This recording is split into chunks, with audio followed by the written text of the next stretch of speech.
Hola, buenos días otra vez. Hace solo 2 días del otro vídeo, hoy es sábado día 11 de agosto de 2018. Soy Ana y esto es Valencia. Anoche de madrugada llegó otro autobús, el tercero que sepamos a Valencia esta semana, de gente llegada de Frontera Sur. Bueno, siempre me pilláis en una parada de autobús porque salgo de mi casa hacia el lugar de la emergencia.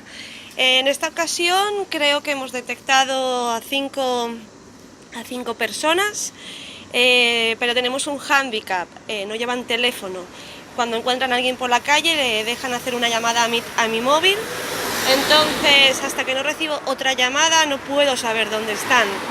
Con lo cual voy a probar suerte y me voy a la estación de autobuses a darme una vuelta por los alrededores y por los parques cercanos con la esperanza de encontrarlos, ya que bueno, recordamos que estas personas, Cruz Roja, los ayuntamientos, los meten en autobuses con lo puesto, con menos de 72 horas de haber salido de una experiencia tan traumática como es el jugarte la vida literalmente en el mar.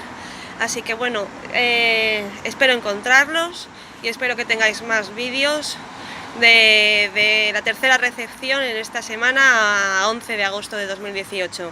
Así que nada, seguimos.